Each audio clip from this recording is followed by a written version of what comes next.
Hello guys, সবাই কেমন আছো? আশা করছি ভালো আছো। আমার মতো কম্বলের নিচে আছো, গরম কাপড় পরে আছো।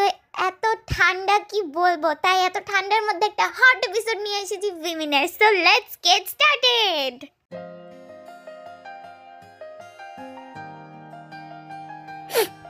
Jimin,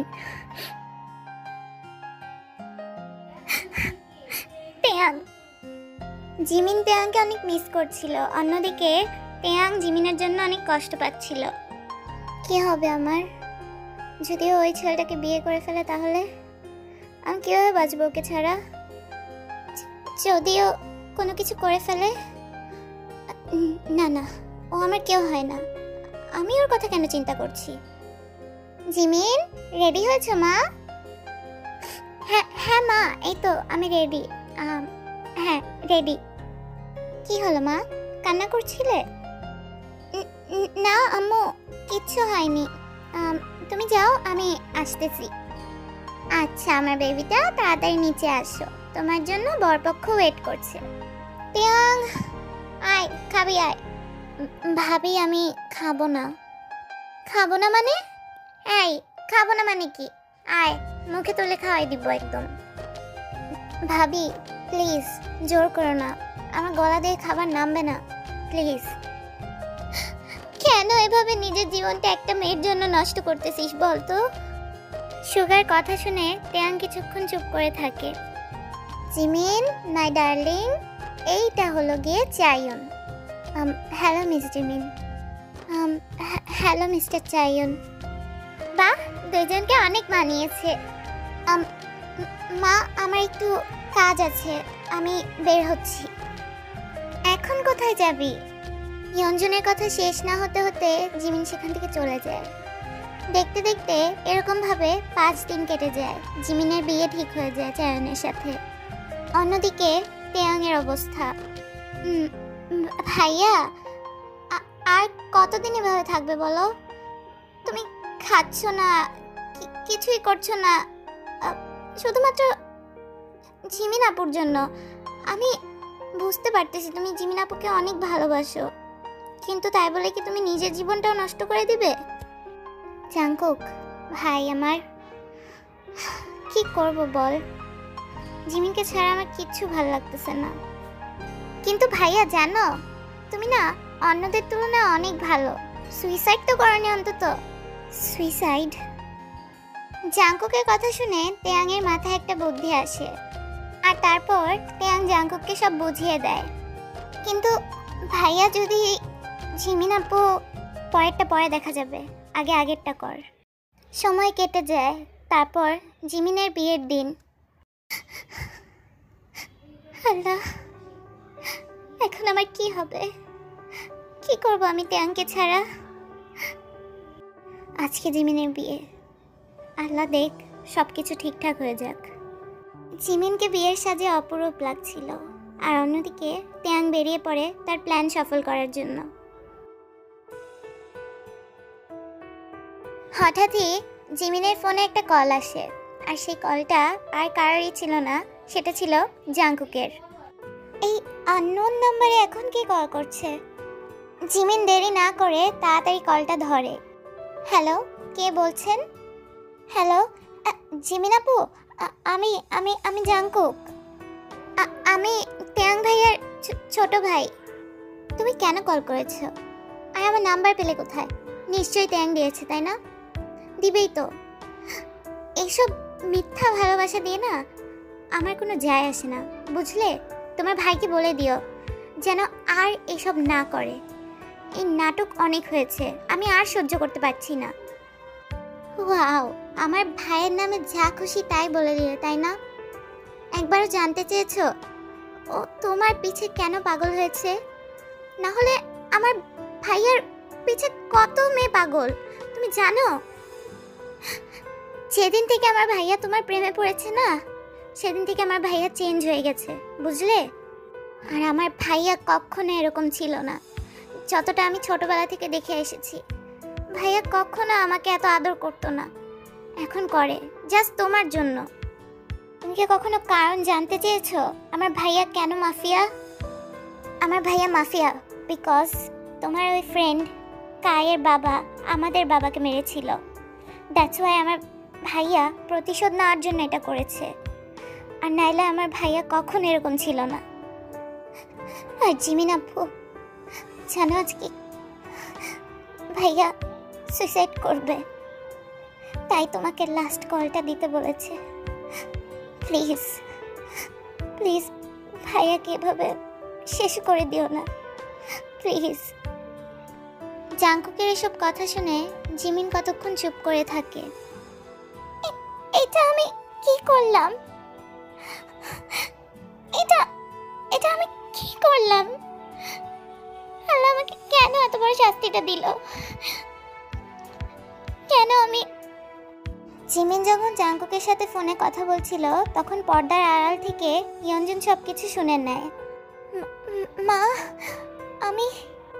Jimin, enough is enough, অনেক হয়েছে। তো তোকে ছোটবেলা থেকে শিখাইছি আমি ওয়েল বিহেভ করবি, আর তুই ছি, এটা কি করলি তুই? মা একটু বোঝার চেষ্টা করো প্লিজ। আমি আর একটা কিচ্ছুও শুনতে চাই না। তুই এখনো দাঁড়ায় আছিস কেন? যা, নালে তো ত্যাং সুইসাইড করবে। মা তুমি আমাকে যেতে বলতেছো? গাধি কোথাকার, আমি যেতে বলবো না তো কে যেতে বলবে শুনি? তাড়াতাড়ি যা, তোর বাবা আসে আগে, যা জলদি। কিন্তু মা, বাবা। আহা, তুই টেনশন কেন নিচ্ছিস? এত বছর তো আমিই সামলিয়ে এসেছি, তো আজকে পারবো না? যা। মা, I love you so much. হ্যাঁ হ্যাঁ হয়েছে, এবার তাড়াতাড়ি যা। এই বলে জিমিন সেখান থেকে পালিয়ে যায়। আর অন্যদিকে ত্যাং আর জাঙ্কুক। ভাইয়া, তোমার কি মনে হয় জিমিন আপু আসবে? আসলে আসবে, না আসলে। হঠাৎই বৃষ্টি শুরু হয় আর দূর থেকে দৌড় দিয়ে আসছিল আমাদের জিমিন। ত্যাং, ত্যাং তুমি কোথায়? ত্যাং নিচে আসো, আমি এসে গেছি। জিমিন, পুরো পৃথিবীটা যেন 5 সেকেন্ডের জন্য ঠান্ডা হয়ে যায়। আর ট্যাং ঠিক সেখানে দাঁড়িয়ে জিমিনের দিকে তাকিয়ে আছে, কারণ জিমিনকে এত সুন্দর আগে কখনো সে দেখেনি। বলতে গেলে ট্যাং জিমিনের প্রেমে আবার পড়ে যায়। ট্যাং জানতো যে জিমিন আসবে। হঠাৎই জিমিন ট্যাংকে ছাদের কিনারে দেখে অনেকটা ভয় পেয়ে যায়। জিমিন, আমি জানতাম তুমি আসবে, কিন্তু আমার মনে হয় না তুমি আমাকে মাফ করেছো। তুমি যতক্ষণ না আমাকে মাফ করবে আমি এখান থেকে নামবো না, বলে দিলাম। আমি জানি আমি মাফের যোগ্য নই, তাও জিমিন প্লিজ আমাকে মাফ করে দাও পারলে। আমি মাফি এই কথাটা না বলে অনেক বড় ভুল করে ফেলেছি। I am sorry Jimin, I am really sorry. এসব তুমি কি বলছো? দোষ তো আমার। তুমি পারলে আমাকে মাফ করে দিও। আমি তোমাকে অনেক ভুল বুঝেছি ত্যাং, আই এম সরি। জিমিন, আমি তোমাকে অনেক ভালোবাসি জিমিন। তুমি জানো না আমি তোমাকে কত ভালোবাসি। আমি তোমাকে অনেক সুখে রাখবো জিমিন, প্লিজ জিমিন। জিমিন সেখানে আর এক মুহূর্ত না দাঁড়িয়ে চলে যায় ত্যাংয়ের ছাদে। অনেক ভারী বৃষ্টি হচ্ছিল, তাও ত্যাং সেখানে দাঁড়িয়ে থাকে শুধু জিমিনকে কনফেস করার জন্য। ত্যাং! আমি জানতাম আমার বেবিটা আসবে। আই এম সরি ত্যাং, তোমাকে অনেক ভুল বুঝেছি আমি, আর পারবো না। এবার প্লিজ তুমি ওকে মাফ করে দাও। ত্যাং আর কোনো কথা না বলে সাথে সাথে জিমিনকে কিস করে দেয়।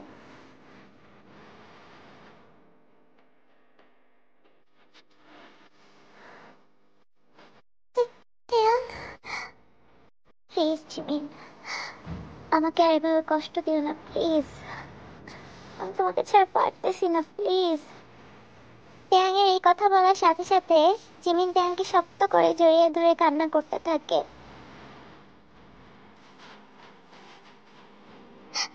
না ত্যাং, এমন করে বলো না, দোষটা আমারও ছিল, শুধু তোমার না। আমিও তোমাকে ভুল বুঝেছি। আমার শাস্তি পাওয়া দরকার। তুমি যা বলবে আমি তাই করবো। উম, হুম। কি হুম? আম, কিস ভালো লাগেনি? লাগছে, বাট কি? কথা বলবো না, যাও। যাবা তুমি? জীবনে যেতে পারবো না। এখন তুমি আমার, শুধু আমার, আর কারণ। I love you, Tia. I love you so much. I love you too, my baby girl. তারপর জিমিনকে তেয়াং ছাদ থেকে কোলে করে তুলে নিয়ে এসে নিচে আসে। ভাবি, ভাইয়া, জাঙ্কুক, দেখো আমি কাকে নিয়ে এসেছি। তেয়াং, আসসালামু আলাইকুম ভাবি। আরে, এই মেয়েটা এত সুন্দর। তেয়াং, বলতে হবে তোর পছন্দ অনেক সুন্দর। আরে, এই আকাশের পরিটা আবার কে? বলতে হবে তেয়াং, পারফেক্ট চয়েস করছিস একদম। ইস তেয়াং, আমার অনেক লজ্জা লাগতেছে। ভাবি, এখন আর লজ্জা পাওয়া লাগবে না, এবার আমার কথা একটু শুনো। আমি হলাম জাঙ্কুক, বুঝছো? আম, আসলে আমি একটা গার্লফ্রেন্ড খুঁজতেছি আসলে। হ্যাঁ, তোমার কোনো বোন থাকলে একটু। আচ্ছা ঠিক আছে আমার দেব সাহেব, আমি দেখবো। দেখছো, আমাদের নতুন বউকে দাঁড় করে রাখছে। এই, ও ভিজা দেখিস না? যা, ওকে রুমে নিয়ে যা। আর হ্যাঁ, জিমিন, তুমি আমার থেকে জামা কাপড় নিয়ে নিও, ঠিক আছে? এই কয়দিন একটু এখানেই থাকো। আর নো প্রবলেম, তোমার বাবাকে সামলানোর দায়িত্ব আমার। থ্যাঙ্কস ভাইয়া আর ভাবি, তোমরা অনেক কিউট। আচ্ছা, তোমরা কি আমার কথা ভুলে গেছো? আমিও একটা মানুষ ভিজা দাঁড়ায় আছি, তোমরা ওর কেন এত খাতিরদারি করতেছো? আমি তো এটাই বুঝলাম না। তো বললেই হলো, তাই না? নতুন বউকে আমি ভিজা কাপড়ে দাঁড়া করে রাখবো? কখনো না। তোরটা নিজেরটা তুই নিজে করে নে। হ্যাঁ, বললেই হলো, তাই না? আচ্ছা, দেখাবো নে। উফ, জিমিন, তুমি ওর কথা শোনো না তো। তুমি আমার কাছে আসো, আমি তোমাকে ড্রেস দিচ্ছি।